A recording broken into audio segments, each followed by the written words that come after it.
Welcome to the next Friday Functions video.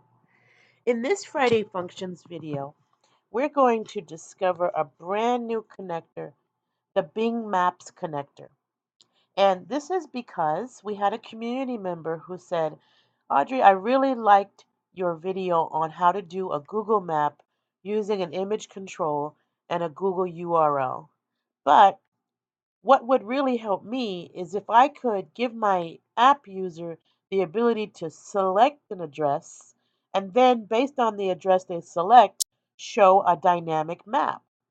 I said, wow, what a great idea. Why don't I go ahead and do a video about that?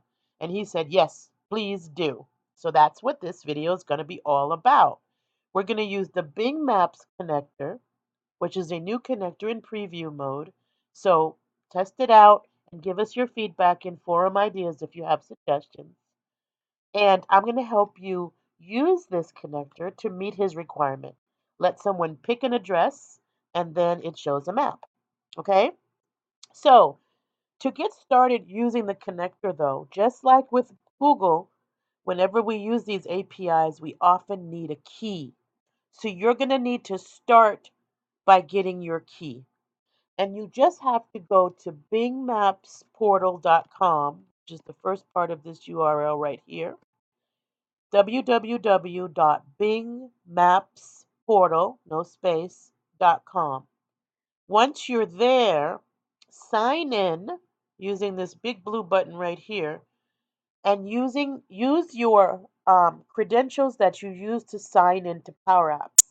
So you want to use the same credentials that you use for building Power Apps in your business as you get signed in to get your key. Don't use your own personal email address and all that. Use your business email address, sign in, and it will walk you through the steps of getting a key. Now, you might remember from my video on Google Maps, and I'll try to remember to put a link to that in the description. I said, please don't use my key, use your own key. But guess what? So many people use my key. So I'm not going to show you my key. I'm going to show you where to put your key. All right?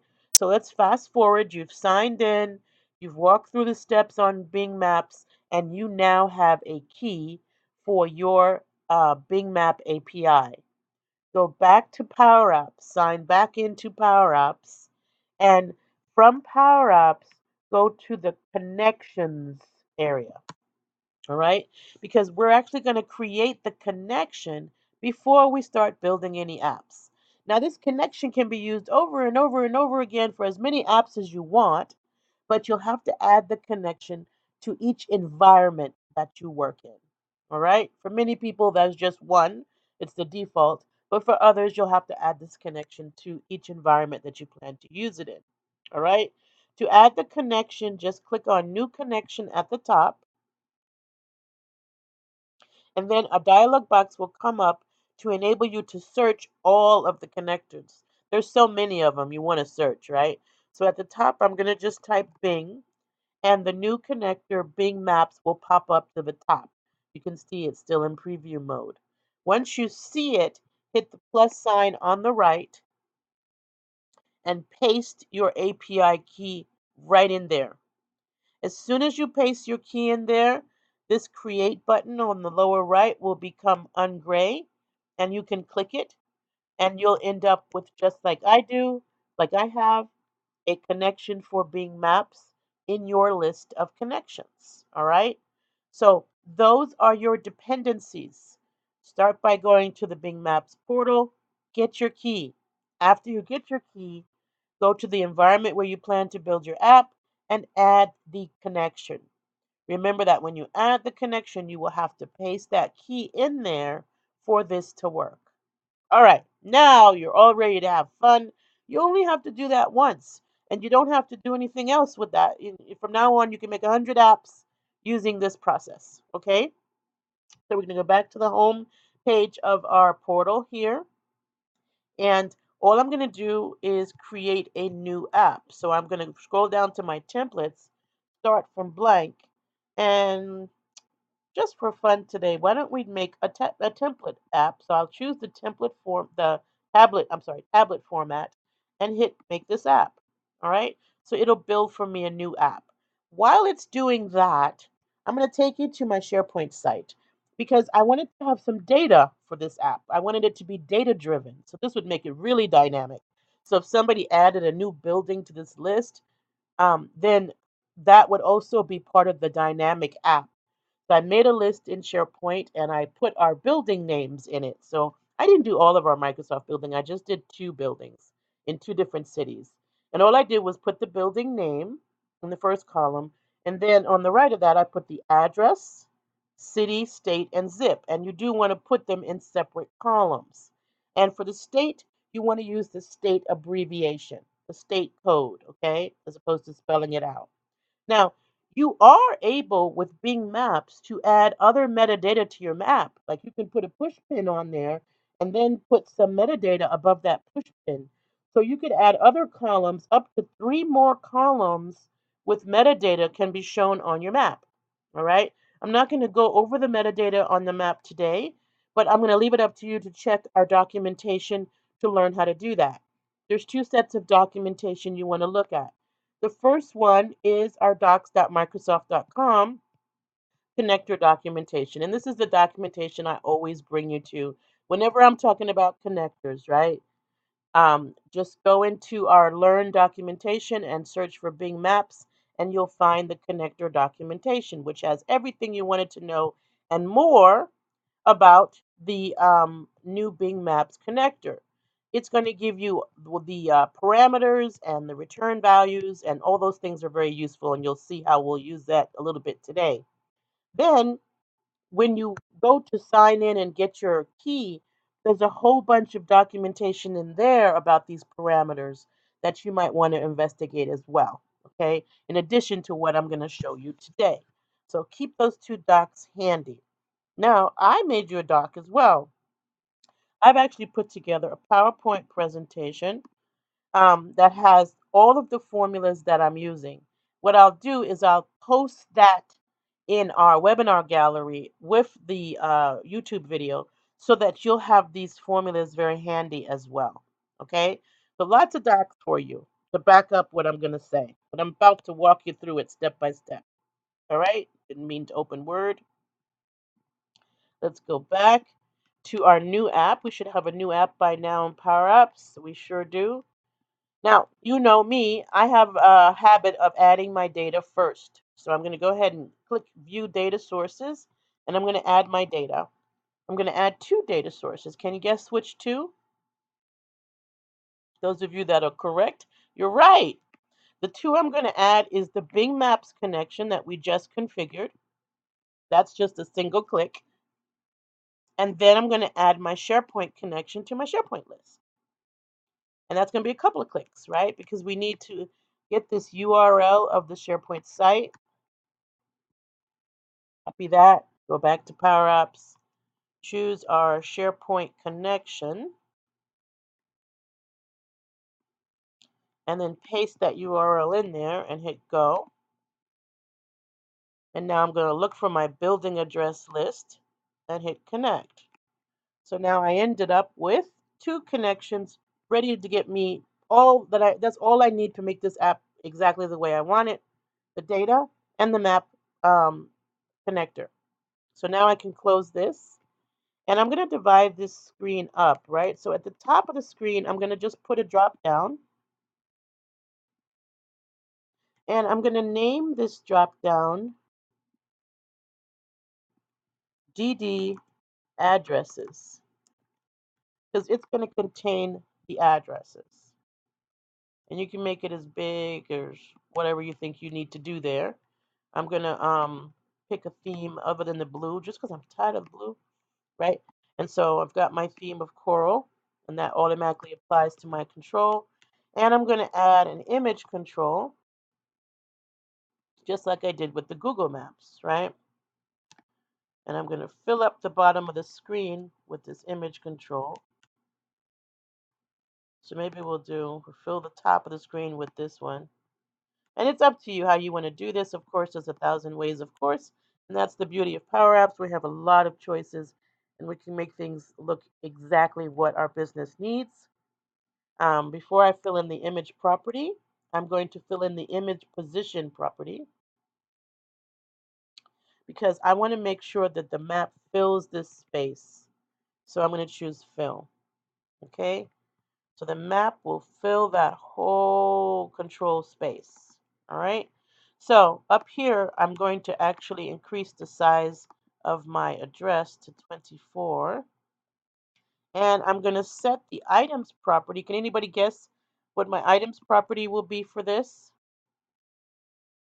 Those of you that are right, you're right. It's building addresses dot the address. All right. And so that will give us the addresses from our data source called building addresses. Simple, right? Now I'm going to create two labels here as well. I'm going to use these to hold the longitude and the latitude. These two labels can be hidden, but I'm going to put the longitude over here, and I'm going to copy and put the latitude over here. Now I might hide these later because the user doesn't need to know about these. But Bing needs longitude and latitude, and that's why I need to configure them. So I'm going to name this label latitude, and I'll just put the word latitude in there so I don't forget what this is going to be. And then this one, I'll name longitude, label longitude, and I'll put that placeholder text in there that says longitude. Okay. Now, what I want to do is first talk to you about the basis before we continue configuring this. I'm going to just show you how to make the map, right? Really quick. We're going to make the map using my coordinates, where I am right now. Okay? So I'm going to go to the image property, and I'm going to use, you know what I'm going to do, save first. I'm going to save as. Now that I'm nice and neat and pretty, I might just call this map app. Or maybe I'll be specific and say Bing map app or Bing map. How about that? That's good. And then I'm hit save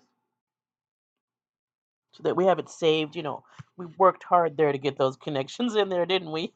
We didn't really. I'm being sarcastic. We didn't work hard at all. And if I wasn't talking, it would have taken what we've done so far would have taken all of 3 seconds or so. I mean, it's just add the data and then add the two controls, the 4 controls we added. We have 4 controls on the screen right now. All right, so we've got the drop down control, the image control, and a control for longitude and latitude. All right, now I think what I also want to add is a little button. So I'm going to actually move this over here and add a button. And the button is going to look like a map.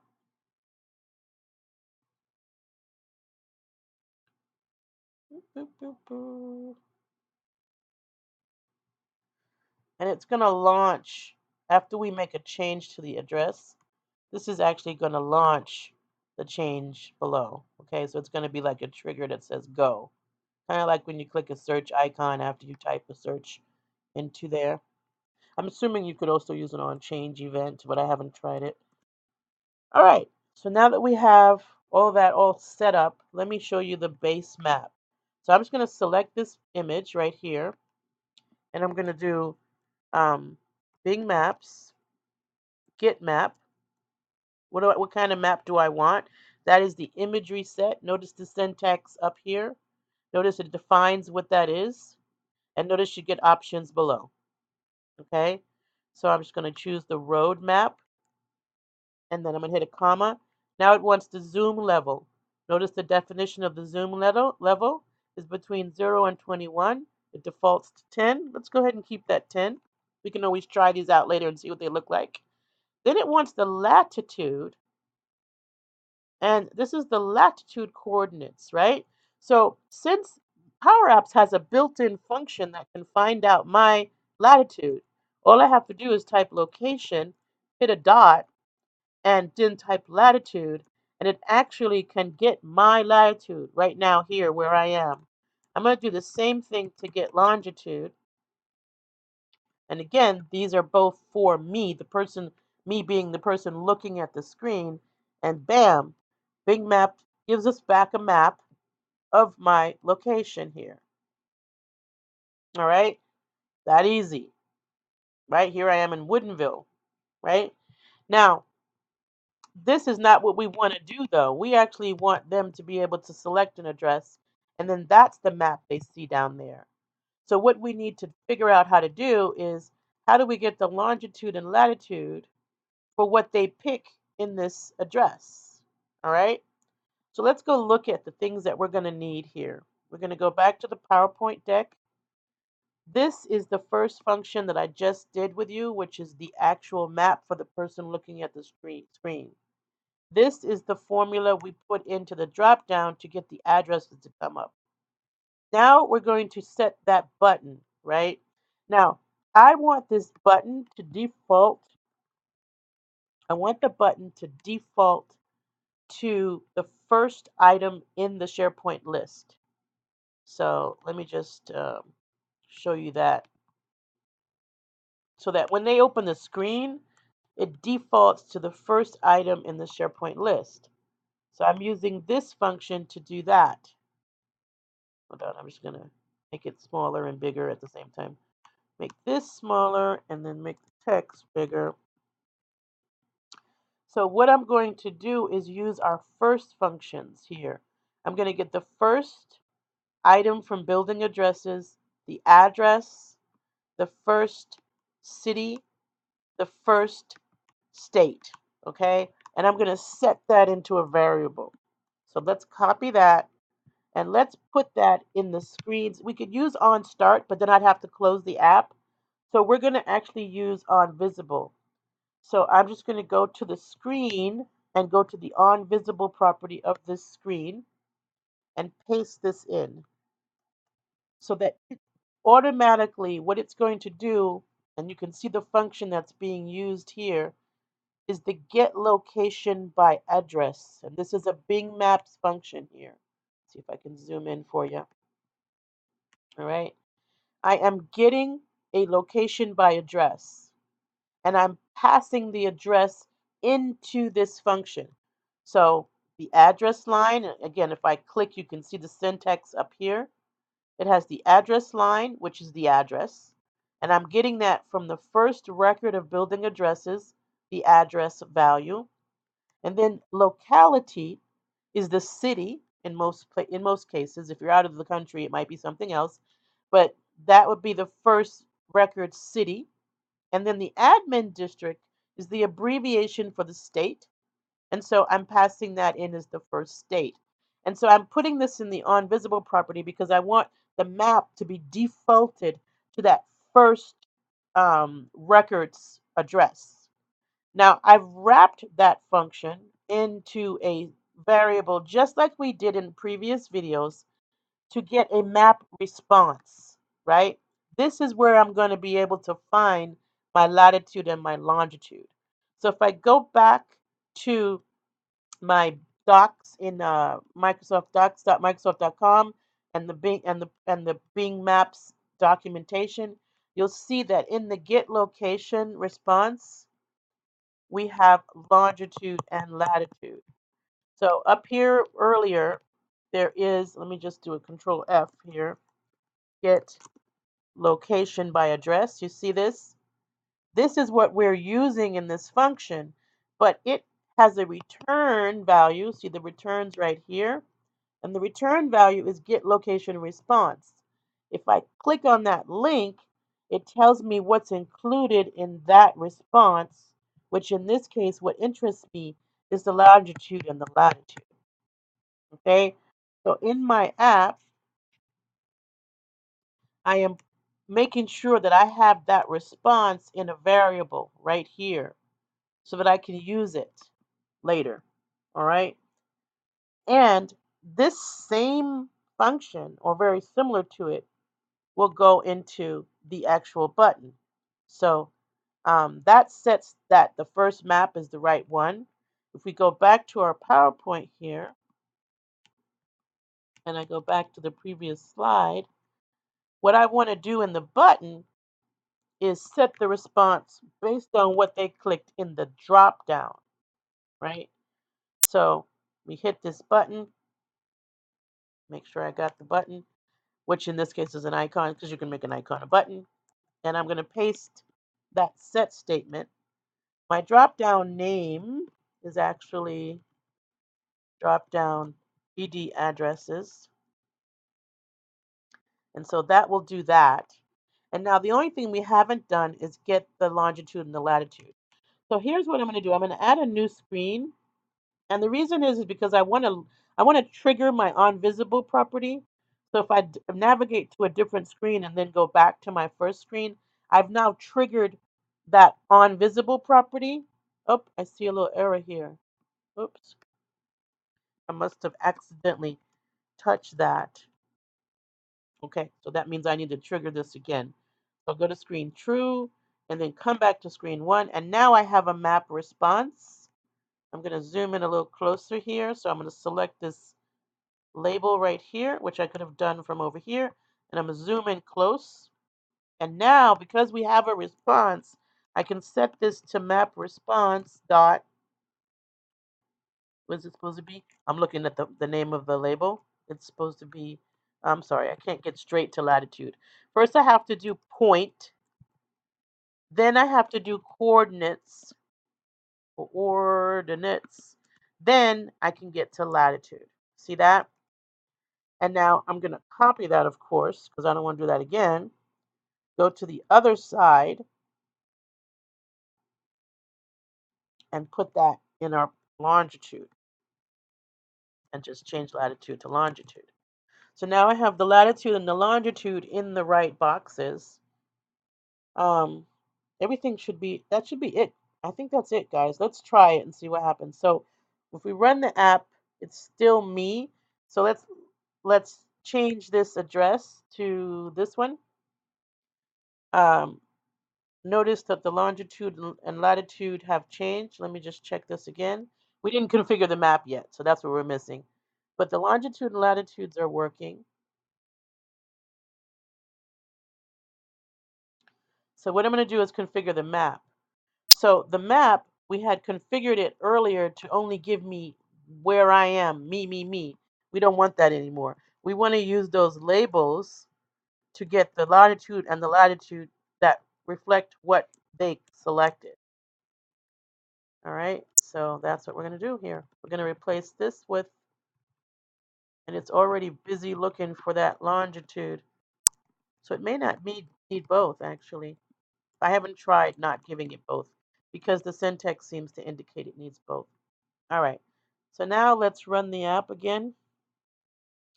So this address is in Redmond. I probably should have put that in there, but this address is in Bellevue. If I click this, right, there's Bellevue, right, and I think I had done it already. Let's do 51st Street and click this, and then it changes to Issaquah because that's Sam C. The other way I could have done this is I could have, instead of choosing addresses, because it's hard to tell which building, I could have made this the building name. Like I could have, instead of address, I could have done title, and then just made sure that when I ask for something, I ask for the, and it may take a minute. I've noticed I have a little bit of latency on this drop down. So don't be offended if you notice that it takes a little time to display the values in the drop down. I've noticed some latency on this, so be patient with us. We're working on performance. So let's see if it still works now that I've changed the building names. So let's change this to Sam C and then press this. Okay, no. So it doesn't work, and that's because I've changed what comes back. So let's look. So this one will still work. I know that. Let's see. What do we have in longitude? That's probably okay. Let's look at DD addresses. Let's look at the image itself. Yep. So what are we missing here? Let's look at the button again. Okay, so see it says selected value. I'm going to need to specify address. Let's see if we can. All right, so if I want to specify address here, it's going to give me an error, but I'll show you why. I have to stop specifying what column in that dropdown. So in that dropdown addresses, I'm going to go back so you can see. In there, instead of doing title, I'm just going to leave this without a dot, which will default to title, by the way. It defaults to that title field, so I don't need it, which means that now when I go into this property on, I think it's on the icon, right? Trying to remember where I was just. So this address will now work. The reason it will work now is because we haven't drilled down to anything. We don't have a result. And so all of the columns of that list are available. And so this should work now. So, and I want to check my OnVisible property as well. So on my screen, my OnVisible property looks okay. Let me bounce off of this screen, go to screen 2, bounce back to screen 1. It goes back to normal, which is our default. It always defaults to the first one. And I'm going to just go to Sammamish C. And now we're in Issaquah, so this is working now. Go away, preview. Let's see. Got a little label. Okay. And then building 99. This should take us to Bellevue, and it does. Okay. So it's not that it's complicated, it's just kind of keeping up with what you want to show. You got to make sure that your drop down has the right return values in it that you use to get your longitude and your latitude. Now, literally, you could hide those two labels, the latitude and the longitude, because the end user doesn't need them. It's Bing that needs them. So we do need to have them calculated. And you could try changing this and then putting it on change in the on change property, but I use an icon, which means you must click that icon before the map will change. Okay, just to go back to the PowerPoint for a minute, we have an OnVisible that gets the first value of that SharePoint list. So that there's always a map defaulted to the same thing as the first selection in the dropdown. Then in the dropdown, you have the business addresses. We decided to remove address so that we'd have it all together. Then in the button that we do, we're actually telling the button to set that map based on what's selected in the, what address, we made this change, what address is selected in the dropdown.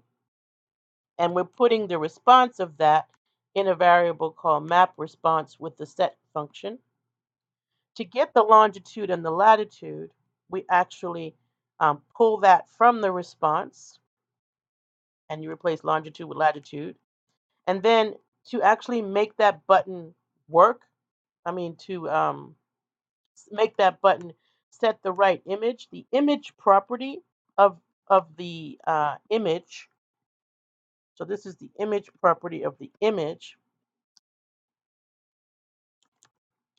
should be set to get the map. And the only thing GetMap needs is a type of map, the zoom, the longitude, and the latitude. So the work that we did up here was just to get the longitude and the latitude in there for us. And that's all there is to it. You've got a dynamic map in Power Apps. There's probably 10 different ways to do this. I look forward to seeing how you do it.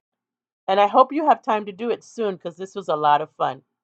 Enjoy making dynamic maps with our new Bing Maps connector and give us your feedback, please. I look forward to the next Friday's Functions videos with you soon. Talk to you soon and have an awesome weekend. Happy power apping!